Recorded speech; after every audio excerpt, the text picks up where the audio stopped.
Hello, my name is Deathstar 101, and welcome to the Overseer Sewer.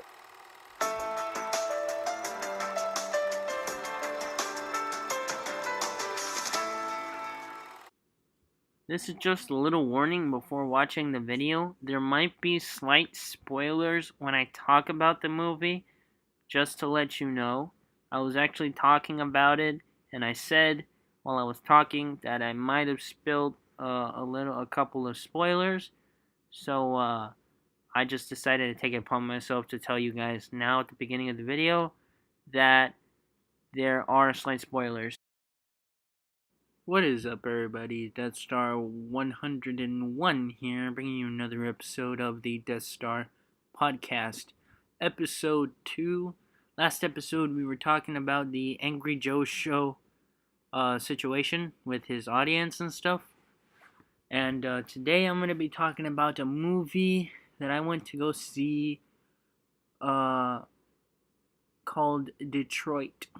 Now, you probably know about this movie. You've probably seen the trailers. You've probably seen a whole bunch of stuff about it. It takes place in the summer of 67 about the events that happened in this specific motel and how bad the situation was, how racist people were back then, and the different types of people that were there. There's a very... Before I say anything, go watch that movie.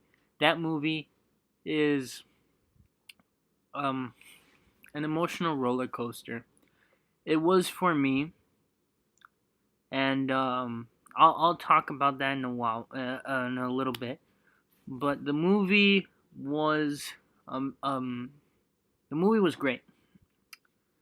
The movie, I don't think it had any musical score in it, so it really did sell that real event kind of theme and the very shaky footage, kind of like Super 8 film kind of style, which I did like, and it kind of went very well with the movie's overall tone and the type of feeling it impacted it inflicted on me.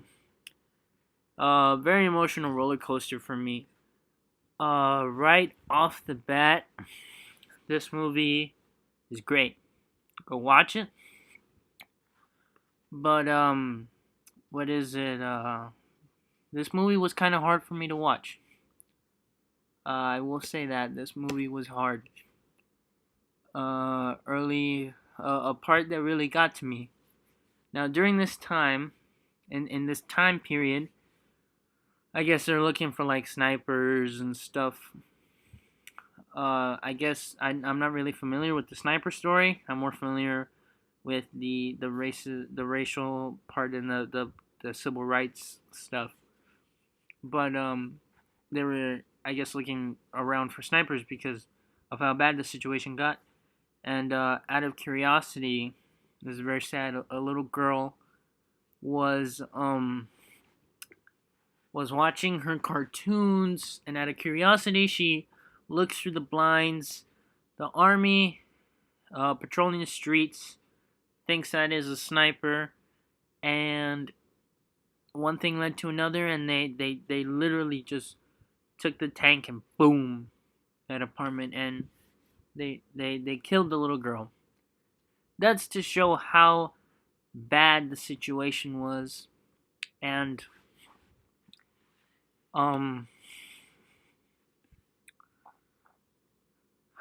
it's hard to kind of think about it again, and I did decide to do this, so I have to at least talk about it for a little bit.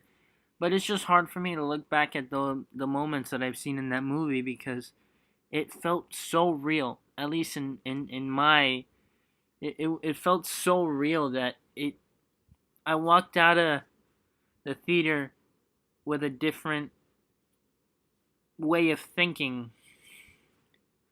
I can't explain it. I just felt different when I saw that, after I saw that movie. And it was quite an emotional trip for me. Now, at the beginning while I was watching the movie, I did notice that it was in a bad position and stuff. But I'll tell you something, in the movie theater, now we got this auditorium, and the auditorium is very small. Not a lot of people went to go see this movie, and it is a smaller screen, a lot less seats, and because there's a lot less seats, their people are more close. So there was these people. We're in the middle. We're in the middle section, in the middle of that section, looking directly at the screen, and then we have people on the left side who are just won't stop talking, and who there were two girls and one guy,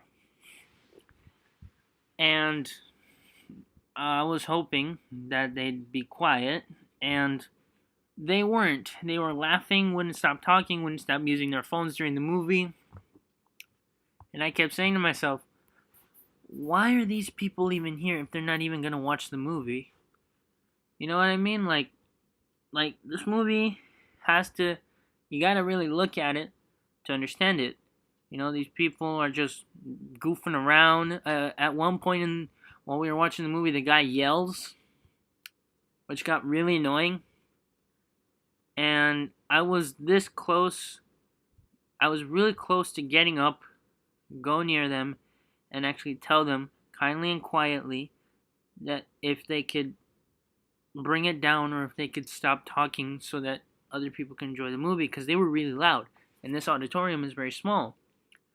But thankfully they got up and they left, and they weren't quiet about it. They wouldn't shut up. They got louder as they got out, but they left, so that was good, and that kind of helped me dive into the movie a little bit more. Whew, this movie, man, this movie is nuts. Um,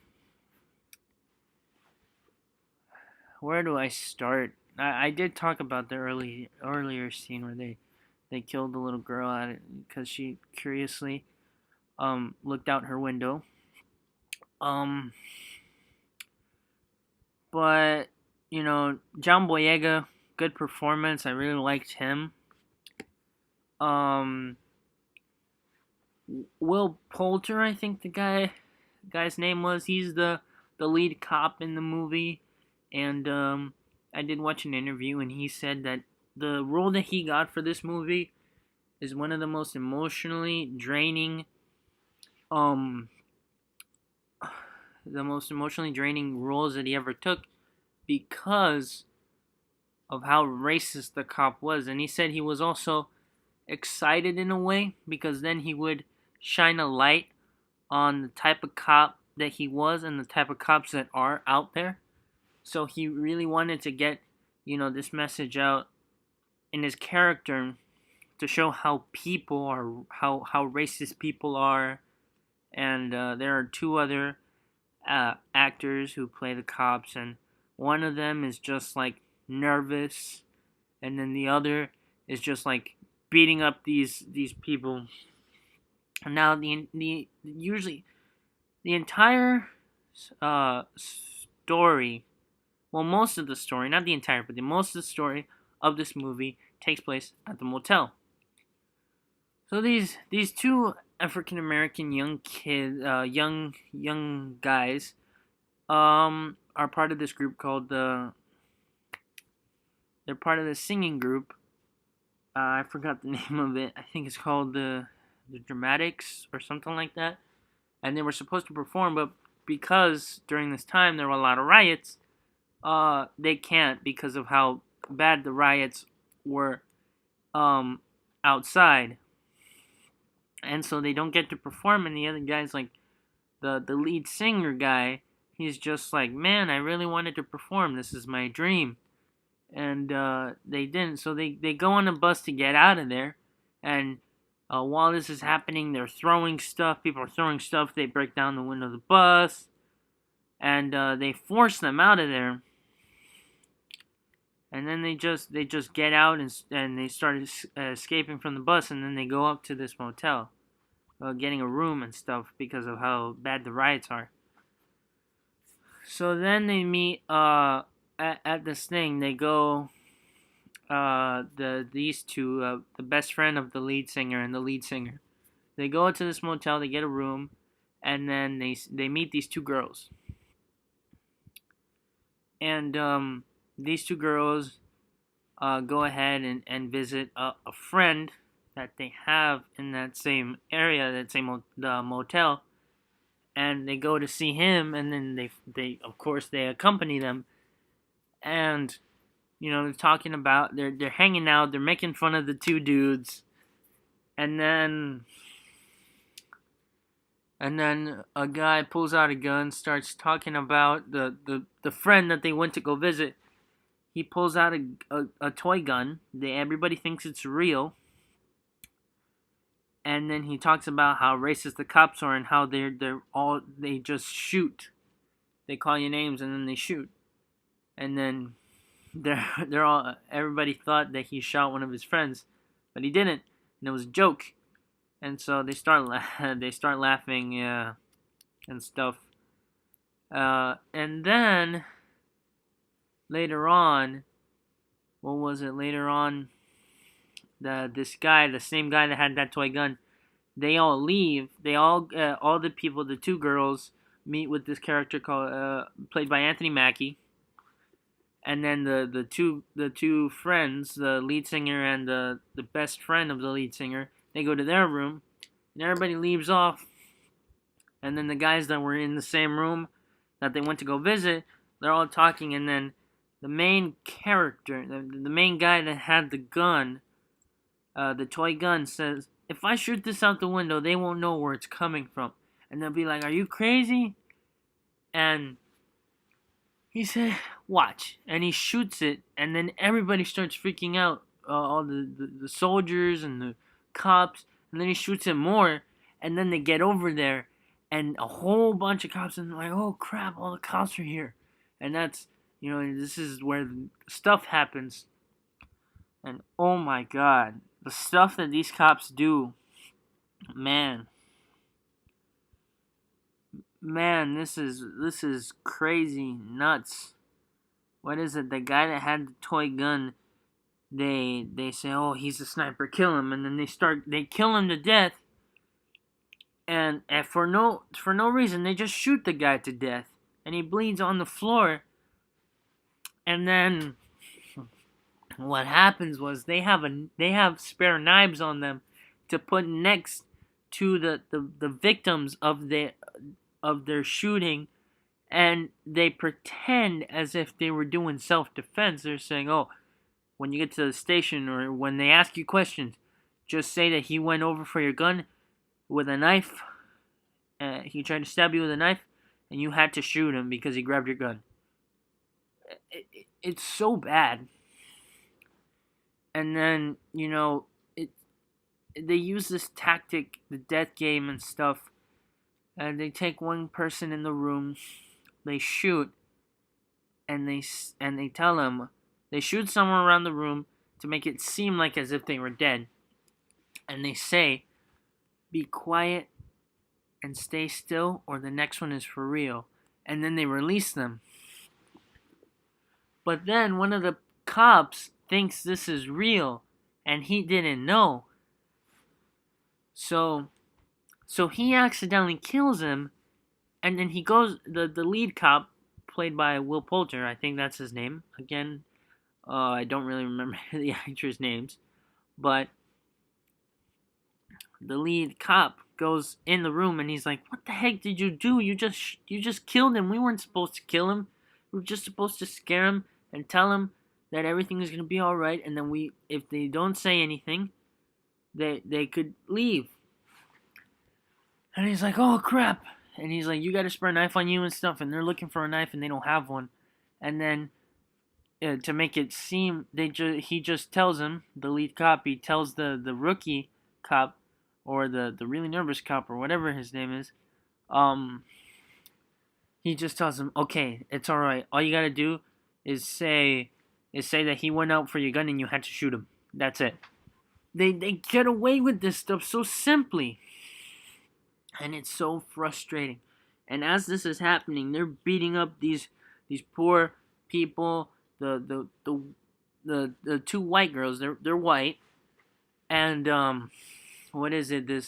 They were in a room with the character played by Anthony Mackie, who was a paratrooper, and they don't believe him when when he says to the cops that, because, they see the two women in there, and he's like, what are you doing with these young girls? Are you doing something to them? Why do you ruin their bodies?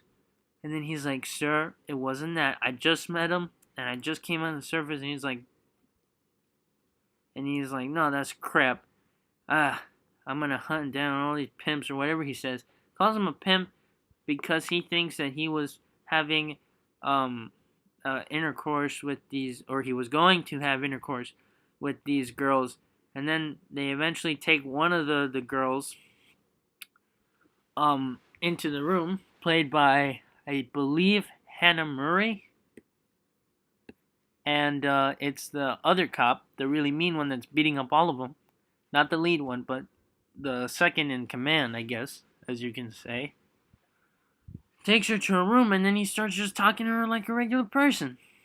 The other people who are African American, he's beating up, he's yelling at them and stuff. And then when he talks to the girls, he's just like all calm and stuff, and that's really, really bad. At least from my opinion, how he treated. And then at one point, she tried to get away, and he grabs her by the dress, and he rips her dress off, and she's like naked, and they just don't care. And it's like, these cops are so bad. And then all of this happens, and then all of them go, except for the one that got accidentally shot. They all get left to go, and they say, what do you see? And they're supposed to say, they're looking at, I guess his name is Carl, the guy that had the toy gun. They're supposed to say, oh, I don't see nothing. And then he's like, okay, you're free to go. But the friend of the lead singer, everybody goes, and the friend of the lead singer, the lead cop tells him, what do you see? He says, I see a dead guy on the floor. And the lead cop starts to get a little mad. And he says, okay, we're going to try this again. What do you see? And he says, I see a dead guy on the floor. You killed him. You killed him. He shot him. And, man, that was crazy to watch. At least for me. I mean, a lot of people have seen these, but for me, I'm not. For suspense, I am a scaredy cat. I cannot watch any suspense movie without freaking out, especially Hitchcock's movies. I saw Psycho, and every time the Psycho music came on, or any really loud, jumpy music out of the blue would turn on in that movie, I'd be scared.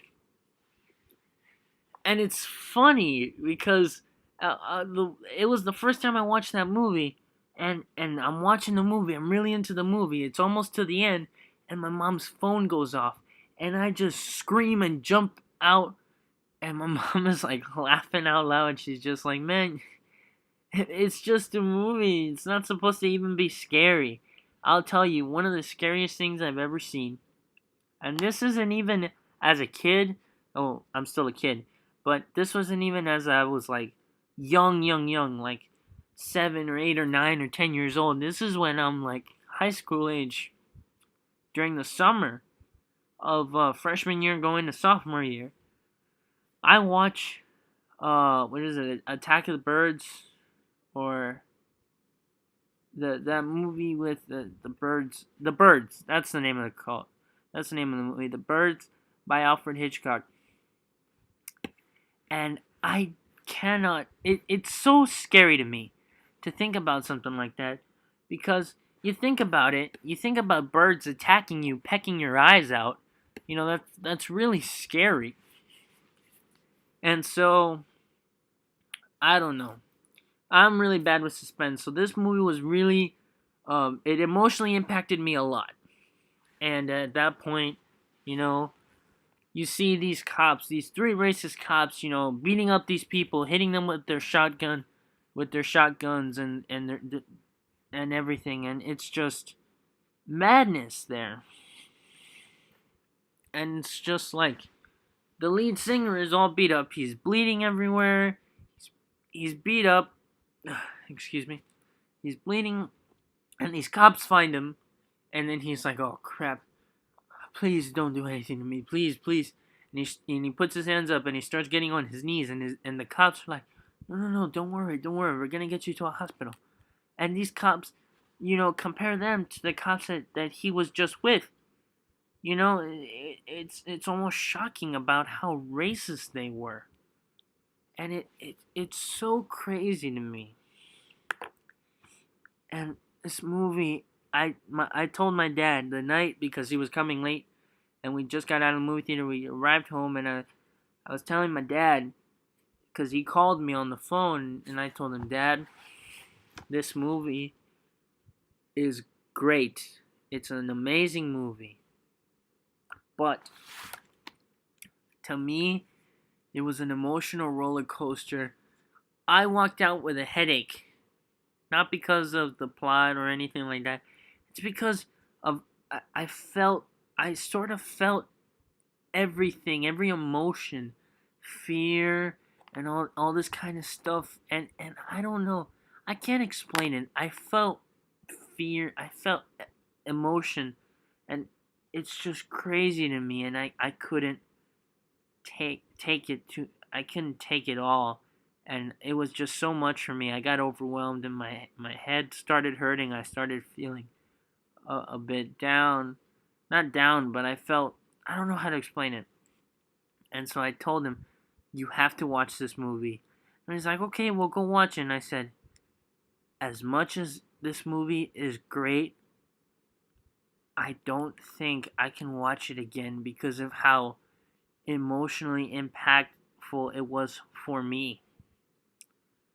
And I don't think it impacted anybody as much as it did for me, at least not to my knowledge. But to me, it impacted me so much that I said, "No, this movie is great. It's amazing. It should be watched. Everybody should watch this movie." But I don't think I can watch it again in the theater. It's one of those movies that you have to watch in the theater. But to me, it was such an emotional roller coaster that I just couldn't take it. And it's a great movie, and it's just so emotionally impactful to me. And this movie was great. I can't recommend it enough. This movie is amazing. And I don't want to spoil the entire movie. Everybody should watch it. I did spill slight spoilers for this for this little talk about the movie and my little experience about it. But I just thought I'd put out another episode for the Death Star podcast, and I'd like to continue these because I just want to do them for you. For all of you guys, let's check our subscriber count real quick. I'm gonna go to my channel, see how many subscribers I have. So all you 24 subscribers of mine, go watch this movie. Go watch this movie. This movie is amazing. To me, it was super emotionally impactful. I don't know if it'll be the same way to you, but to me, I walked out of the theater completely different than how I walked in. And my grandma, before we walked in, she told me, "Hey, there's Kidnap, the new Halle Berry movie. We should watch that." And I said, "Grandma, I think this movie is way, way better than Kidnap." And I still haven't watched Kidnap, and I heard the editing is horrible. I heard the movie was pushed back from 2014 until now, so that's kind of crazy. And I don't know. I saw clips of how the footage was edited. It is edited horribly. I don't think I could sit down and watch that. So Again, final little words. Go watch Detroit. Detroit is an amazing movie for anybody. Go watch it. It is reality. It's it. I'm sighing a lot, but it's just the way I feel of this movie. This movie is, at least to me, it's great. So again, go watch the movie. It is amazing. If it's, I don't think it'll be as emotionally impactful as it was to me to you. But if it is, let me know in the comments. Let me know your experiences when you go watch this movie. It is, I would say, one of my favorite films of 2017, alongside Baby Driver, Spider-Man Homecoming, Logan, and Atomic Blonde. I'm probably missing a couple movies that I did see, but right now it's like almost 1 o'clock in the morning, and I'm tired. Well, it's not actually 1 o'clock in the morning, it's like 12:04, but I'm already starting to feel tired, and I'm dragging this out way too long. So, there we go. That was the Deathstar Podcast, Episode 2. The topic was about Detroit, a new movie about the summer of '67, of the events that occurred at a motel. Hopefully you guys enjoyed this episode, and please let me know if you want to hear more episodes of the Deathstar Podcast. I'm thinking of having a couple episodes planned, and because I recorded this entire episode on my new Blue Yeti microphone. I really do like it, and I just got it today. So, sorry. Hold on. Excuse me. So yeah, I got this for the podcast, and that's it. So I'll see you guys in the next video, or I'll get back to you in the next Death Star podcast. Peace, guys.